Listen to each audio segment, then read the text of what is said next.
Hello, everybody. Welcome to our DAT IQ weekly market update. This is our update for June 13. It's episode number 250. I'm Dean Croak, market analyst here at DAT Freight and Analytics. I'm sitting in temporarily for Ken Adamo. He will be with us next week. But today I'm joined by Grace Ma from OTR Solutions, who is our special guest today. Good to see you again, Grace. Great to see you too, Dean. Thanks for having me. Yeah, last time we were talking about factoring solutions was at Mid-America Truck Show. It's good to have you on the show today. Can you, for those that don't know you or OTR, can you tell us a little bit about yourself and what OTR does?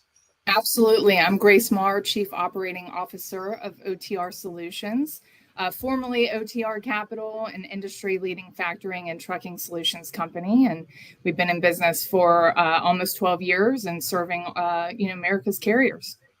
Fantastic. Yeah, managing cash in this current soft freight market is a pretty important topic. I was talking to my wife about the show yesterday, and she said, "Well, what's factoring?" And I gave her an example of some of the cash flow challenges they face in the catering business. And she said, "That would be a good idea. Do they do factoring for catering companies?" And I said, "Well, I don't know, but I'll ask." We don't, but I'm sure somebody does. Yeah, Somebody exactly. would look at that. Yeah, cash is king. So we'll bring Grace back a little bit later in the show. We've got some very interesting discussions about what's happening in the market, what the market conditions are, and more importantly, how carriers are surviving in these tough times using strategies involving factoring. All right, so for those new to the show, we're here every Tuesday at 10 a.m. Eastern, 7 a.m. Pacific. We're talking about trends in the freight market. Most importantly, though, we're here to answer your questions. So drop your questions into the chat. We've got a team in the background getting ready to answer those questions. We'll get to those towards the back of the show. And with that, let's jump into our key trends that we're watching this week. Dry van and reefer spot rates are kind of treading water. Van down slightly, reefer up slightly. Flatbed rates drop back to their long-term average after 2 or 3 weeks of considerable gains. On the contract rate side, active rates, which is the average of rates in all of the routing guides, down again to down 1% over the last 2 weeks. Replacement rates based on previous RFP negotiations are down about 9%. Those numbers have been fairly consistent for the last 3 to 4 months. Refrigerated replacement rates are coming in 15% lower than prior contracts. While unusually for this time of the year, I think flatbed replacement rates are actually increasing in the last 3 weeks. We'll watch that closely to see if that's a longer term trend. In the broader macro economy, the Logistics Managers Index hit an all-time low for May. It's the first time in the 6.5-year history it has moved into contraction territory. It's a diffusion index, so less than 50 means the economy is contracting. One of the big things that Zach Rogers cited in his report was that the softening freight market was the biggest contributor to the LMI dropping. Lots of industrial action going on around the country. West Coast port disruptions was the big news last week. By the end of last week, ships delayed at anchor eased considerably. At the start of the week, we had 14 to 28 container ships anticipated to be delayed. By the time we got to the end of last week, only 3 ships were delayed in terms of finding their berth, and they're only delayed by up to 14.5 hours. Interestingly, though, as of yesterday, the Marine Exchange report 4 vessels are delayed from departing Los Angeles, Long Beach by up to 48 hours. So it's not just getting to a berth to unload, it's now turning into delays to getting off the dock. Also, labour action in the Port of Seattle. It was closed Saturday, Sunday. The ILWU officials brought ground operations to a halt. Longshoremen were sent home. That's going to impact Alaska. 90% of Alaska's goods arrive by ship and barge in Seattle. And of course, in the LTL sector, in the largest private sector labour agreement in the country, it's set to expire on July 31. All eyes are on the strike authorization vote this week between UPS and nearly 350,000 Teamsters who work there. Latest data in from Journal of Commerce /Peers IHS market data shows that TEU imports on the containerized front were up 3% month over month following April's post-Chinese New Year surge. So there's some of the key trends we're watching. With that, we'll dive into the market update. Remember, you can download the full version of this report this evening. If you go to dat.com/market update, you'll be able to download all of the charts and text around some of the commentary we've got today. So in the load to truck ratio category of our report, dry van spot volumes dropped back to April levels. They erased all of the gains in May following last week's 20% decrease. Load posts are still tracking around half what they were a year ago. Carrier equipment posts were down slightly last week and at the lowest since the start of the year. Dry van load to truck ratio dropped to 2.56 in dry van. In the refrigerated category, volumes dropped last week. Of course, no surprise there. We've got a produce market that's lagging. It's off to a very slow start. According to the USDA data last week, national produce volumes are about 4% lower than last year. That's impacting overall spot market volumes. Equipment posts were down last week and identical to 2019 levels. Load to truck ratio in the refrigerated sector down to 3.65. In flatbed, volumes are at their lowest level this year. They're also the lowest in 7 years and about 39% lower than 2019, which kind of reflects what we're seeing in the flatbed market. Equipment posts were down slightly, load to truck ratio down to 11.21. Having a look at some of our markets on our market condition index, I took a look at the top 5 spot market states last week: California, Texas, Georgia, Illinois, and New Jersey. The average across those 5 states was $1.88 per mile. Compared to the prior years, the 5-state average is about 39 cents a mile lower than this time last year, but about 22 cents a mile higher than where it was in 2019. In California, outbound dry van rates are up 2 cents a mile to an average of $2.08. Remember, folks, this excludes fuel. You have to add fuel back in to get the all-in rate. At $2.08, that was about a similar sequential gain to what we saw in Texas. Rates were up to $1.69 a mile there. Georgia rates were flat at $1.91. While in Illinois, rates dropped 2 cents a mile to $1.98. Also, New Jersey outbound rates settled down by about 2 cents a mile to $1.40. That's just 8 cents a mile higher than this time in 2018. Some of the bigger markets, Los Angeles outbound rates averaged $1.85 last week, up just a penny per mile. Outbound loads in Ontario were flat at $1.97. One of the key lanes I watch out of Los Angeles is Los Angeles to Phoenix. It's a big warehouse market and a recipient of a lot of Transpac or Trans-Pacific trade lane imports. On that lane, they were paying carriers $2.94 last week. That's the highest since last December and up by about 30 cents a mile over March. Los Angeles to Stockton is another busy dry van lane at $2.82. That was the highest we've seen on that lane since September and just 60 cents a mile lower than this time last year. In the market condition index for refrigerated carriers, we've seen capacity tightness along the southern border again last week. The USDA reported a shortage of trucks in Nogales for the 3rd week in a row. Of course, as we mentioned last week, watermelon season is one of the big drivers of volume in that market. Almost 2/3 of that volume crosses into Nogales, which is, of course, a short run away from Tucson up I-15. In the Tucson market where Nogales sits, reefer rates jumped last week by 23 cents a mile to an average of $2.70. Short-haul loads to Phoenix were paying $797 a load, or about $4.44, while 550-mile loads to Los Angeles out of Nogales were paying carriers $2.38. That's about 2 cents a mile higher than this time last year. And wrapping up with our look at the produce market in Fresno, it's California's largest produce region. Reefer rates surged last week, up by 12 cents a mile to $2.32, while loads out of the Salinas Valley reported similar gains at an average of $2.26. One of the key lanes I watched there is the team carrier lane out of Fresno to Hunts Point, New York. At $2.42, rates on that lane were 27 cents a mile higher than this time last year, while loads from the nation's salad bowl in Salinas were paying carriers $2.13 for the 3,000-mile cross-country haul. Having a look at some of the East Coast numbers, Atlanta to Orlando at $2.66 a mile were more than 30 cents a mile higher than the May average. Of course, Florida rates continue to cool in the refrigerated category. Produce season is winding down there following Mother's Day and Memorial Day peak shipping. Outbound rates in Florida for refrigerated carriers have dropped by 37 cents a mile in the last 3 weeks. Again, that's fairly normal for what happens post produce season in that state. Having a look at flatbed, capacity was much tighter in the Pacific Northwest last week. Regional rates were at $2.53. That's 16 cents a mile higher week over week.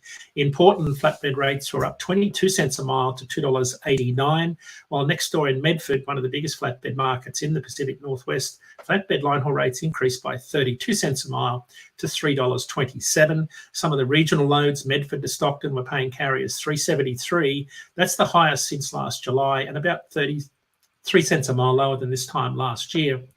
At $3.17 a mile, Oregon's outbound average flatbed rates are the highest in 8 years. That's a really interesting statistic there. In the southeast, the capacity was very tight in Birmingham, as it always is across the southeast region. Rates increased by a penny per mile to $2.66 out of Birmingham. In contrast, in the largest flatbed market in the region, in Montgomery, rates dropped to $2.80 following the prior week's spike in line haul rates. Further south in Miami, there's a shortage of flatbed carriers last week. Rates averaged $2.10 a mile, up 24 cents a mile, with loads from Miami to Jacksonville averaging $1.73. That was down about 7 cents a mile compared to the May average, but ending the week closer to the 12-month average for carriers on this lane. Houston, flatbed rates continue to cool, dropped 3 cents a mile to $2.38. Our number one spot market lane that we watch out of Houston is loads to Fort Worth. Rates were sitting at about $2.96 a mile last week. Line haul rates west to El Paso were averaging $2.62. That's the lowest they've been in 12 months, and just over $1 a mile lower than this time last year. So wrapping up our year-over-year look at spot rates in dry van, after inching higher for the prior 3 weeks, dry van line haul rates dropped back by just under a penny per mile. National average was $1.70. Spot rates are still 9 cents a mile higher than this time last month, and about 29 cents a mile lower, though, than this time last year. In our top 50 lanes, based on loads moved, rates were averaging $2 a mile last week. They dropped back from $2.02 the prior week. The top 50 lanes are sitting about 30 cents a mile higher than the national average. And in the refrigerated sector, after being flat for the prior 3 weeks, reefer line haul rates increased by just over a penny per mile last week. National average, excluding fuel, sitting at about $2.06 compared to this time last year. Spot rates are 23 cents a mile lower. And in flatbed, after 3 weeks of solid gains, flatbed line haul rates dropped last week, reverting to the long-term yearly average, around $2.17 per mile. Line haul rates have dropped by about 5 cents a mile last week, and compared to this time last year, are currently trending about 42 cents a mile lower.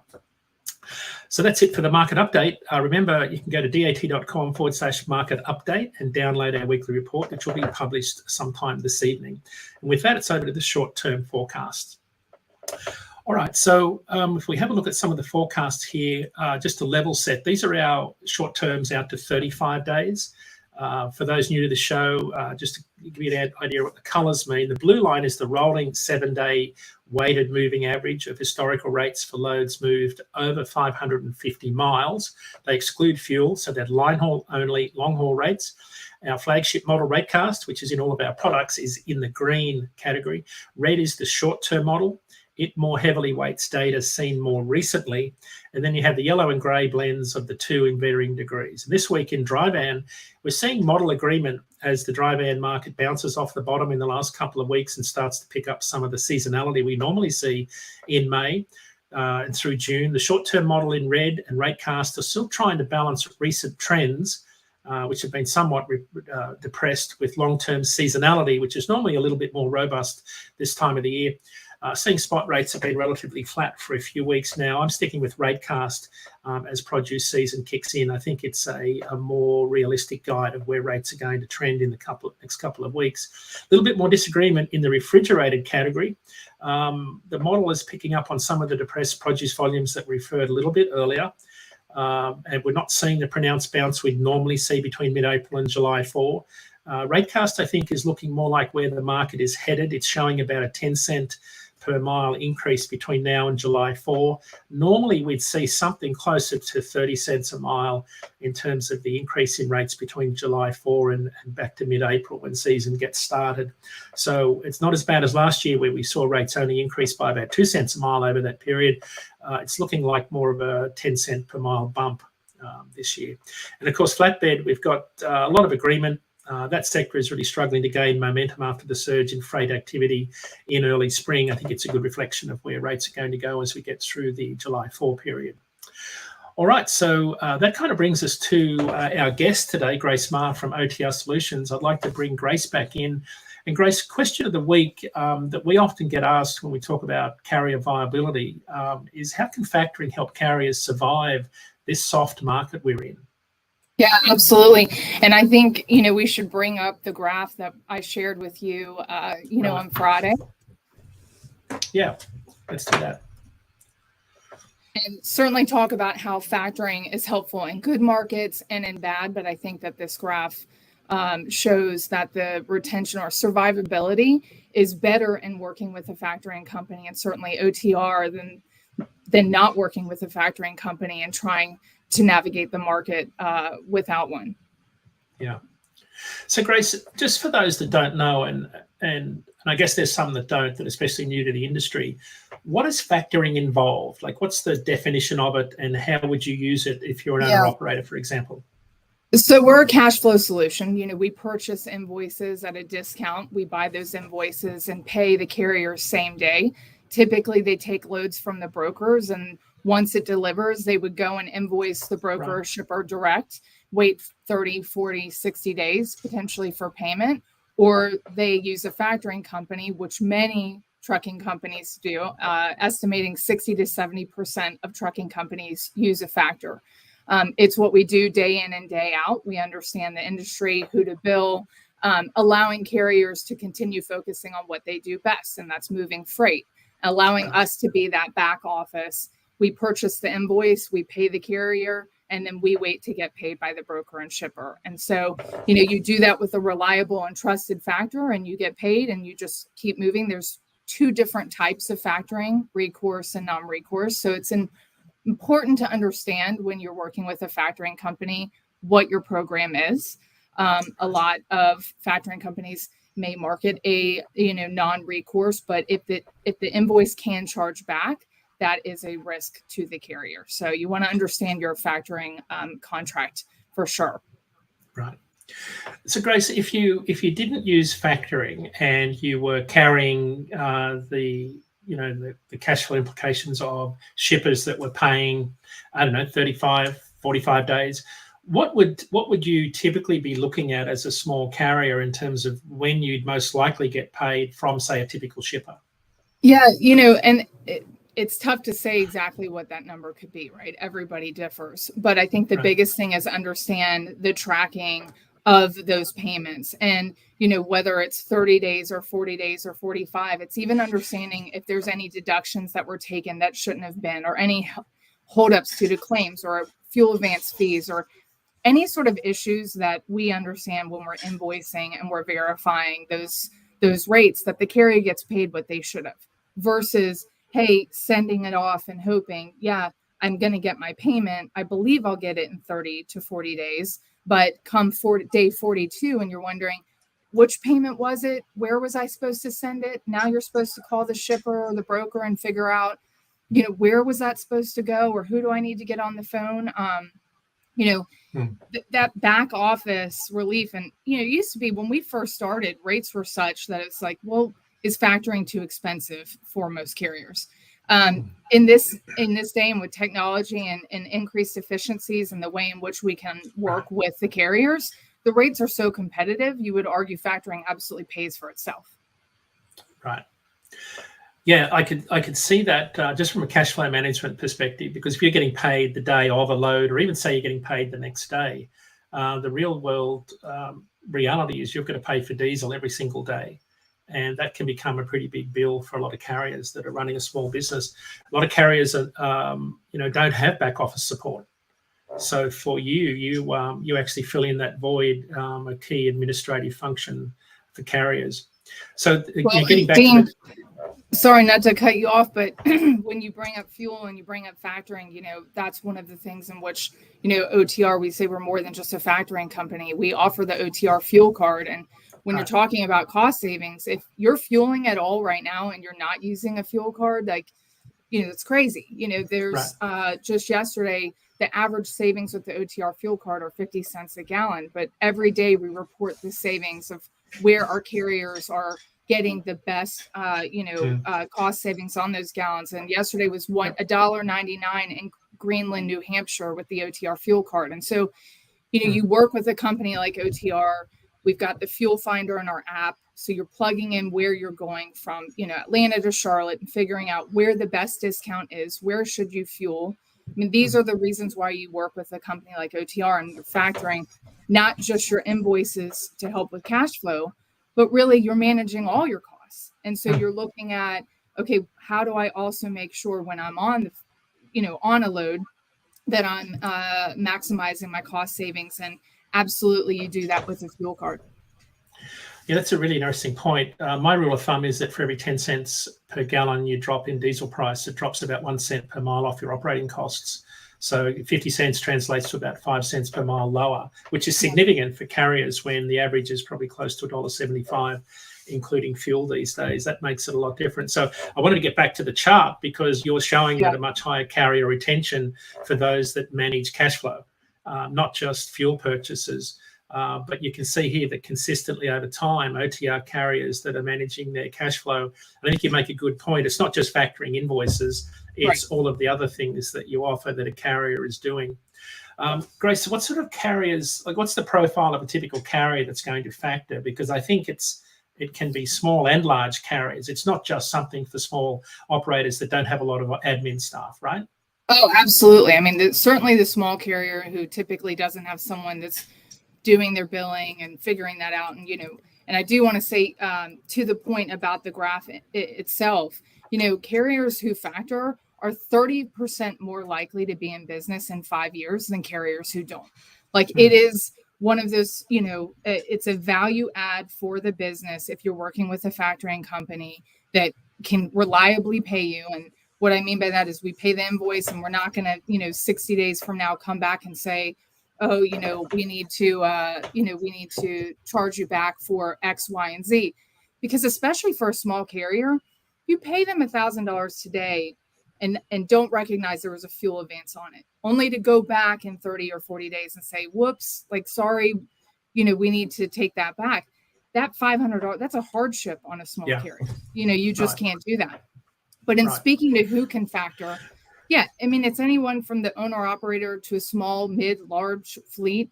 We factor them all. And the reason why someone might say, well, if you're a larger trucking company and you're factoring, is your business operation, failing? Not at all. Not at all. Why? You outsource your accounting and invoicing to a company like OTR because you save, actually. I mean, think about now you're not adding to overhead. You're not having to hire and get equipment and give vacation and, benefits and training. And you outsource all of that to a company like ourselves and we just handle it for you. It's, we can handle all different size trucking companies. And the great news is too, you don't have to factor everybody. Some factoring companies require you to factor all of your payments. We do not. So you can sort of pick and choose, this is a slow paying customer of mine. And this is one I'd like to, I like to use a factoring company for. That's great advice. One of the things we spoke about at Mid-America Truck Show that, to be honest, I didn't know you did this, but we were talking about branding. And if you remember, Adam Wingfield said, one of the important things is to have, to look the part, have a logo on your shirt, present yourself, have a brand and an image. And you said we actually help carriers set up their own website, which I thought was fascinating. Talk a little bit more about that and the benefits. Yeah, absolutely. So, in this day and age, we're all looking at the data. And, you can see when you're working with, we work with a lot of new authorities and we work with a lot of established trucking companies. Generally, when we see a lot of these new authorities coming into the market, they're signing up as abctrucking@gmail.com. When you're thinking about how you want to represent yourself, and Adam certainly talks wonderfully to this point, but when you want to represent yourself in the market and go to get loaded, you need to represent yourself as an established trucking company. And you do that by having, a website and being able to say I am Joe at abctrucking.com. But many of these companies are well, where would I do that? And how would I do that? And we actually recognized in the data that carriers who have a branded domain are paid anywhere between $75 and $150 more per load. And that's across, that's just across whether you're a dry van, reefer, flat, on average. And even yesterday, I asked Rob, our VP of BI, to pull it again because I wanted to see. It was around $80 yesterday. The difference between booking as a Gmail, Hotmail, Yahoo carrier and booking as an established domain. And, at OTR, to manage a website, I think it's $10 a month, but you're making $80 more potentially per load. It pays for itself. You want to represent yourself as an established trucking company. And that's something that we offer as well, to make sure that carriers can maximize when they're negotiating, hey, this is my worth. Right. It's a great point. We've got several questions jumping into the chat. So in the remaining 4 or 5 minutes, let's get to some of them. Grace, some of them are aimed pretty squarely at you. We'll start with the first one. I'm not sure you can answer this on air. Maybe you need to take it on notice, but it's talking about what it costs for factoring. Yes. One Ernie says that he's being charged 5% to factor. He's asking about what those rates are. So how do you want to tackle that one? Yeah, sure. So the first question we always get, what's your rate? And everybody wants to say, what's your rate? It's just, and I would always say, we are very competitive. I can't just say, Ernie, I'll give you 4%. I'd love to, but I would need to understand a little bit more about Ernie's business and who he's working with. But I will say this, when you look at rates and someone says, oh, well, I'll do 2%. Let's look at the contract. Because what's really the effective rate of that contract? Because it might be 2% today, but then they have a tiered rate system where as the invoice pays in 30, 40, 50 days, the rate goes up. Or there's some sort of minimum, or there's some sort of, invoice fee that they're tacking on. And, another thing that we do at OTR, we will absolutely look at anyone's contract for free and just consult them on what exactly are the terms of the contract that you're in. But I would tell Ernie, I can't say for sure what would I charge or, what would that discount rate be. Be happy to look at it, but it's also all about what are you getting for that. Okay, that's a good point because there are lots of hidden costs in some of those other contracts. Mahalo asked a couple of questions, and I think I can probably tackle this one. Rates are 25% lower, load posts are down, diesel's down $2 a gallon. Question is, how much worse is the market for carriers compared to 2022? And he's saying he's surprised that we haven't seen a significant increase in bankruptcies and a noticeable decrease in trucks on the road. Grace, I'll sort of kick that one off because we were talking before the show that carriers are getting by. They're barely getting by, but they are getting by for those that have been through a few market cycles.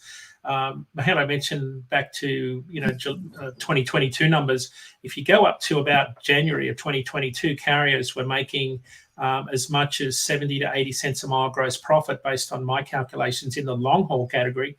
Back in 2019, it was more like losing 2 cents per mile. At the moment, it's sitting around plus 4 to 5 cents a mile gross profit. Not enough, not nearly enough, but carriers are getting by. It's not as bad as 2019, but it's definitely not as good as it was between July of 2020 and March of 2022 when diesel prices started to really bite. So your carriers are getting by. I think there's still some struggling. There's no question that carriers that entered the market late with high operating costs, high used truck prices, high insurance, all of those nasty things are really struggling. How do you see it on your end, Grace? Yeah, it's interesting because, rates are lower and yes, fuel prices have dropped, but you think about the fact that when fuel prices went up, rates were lowering. And so there was such churn of carriers and so many leaving the market. And Dane, you and I even talked about it last fall. Where are we at with this? Where, when are carriers, when will the bottom hit? When does capacity equalize? Or how many carriers are there left to still leave the market? We just talked about this and said, there are new authorities still coming in right now, which is a little wild because it would be hard to get booked potentially. Right. And, right now, carriers who have been in business for some time are struggling. If they've paid for their equipment, they don't have a lot of overhead costs right now.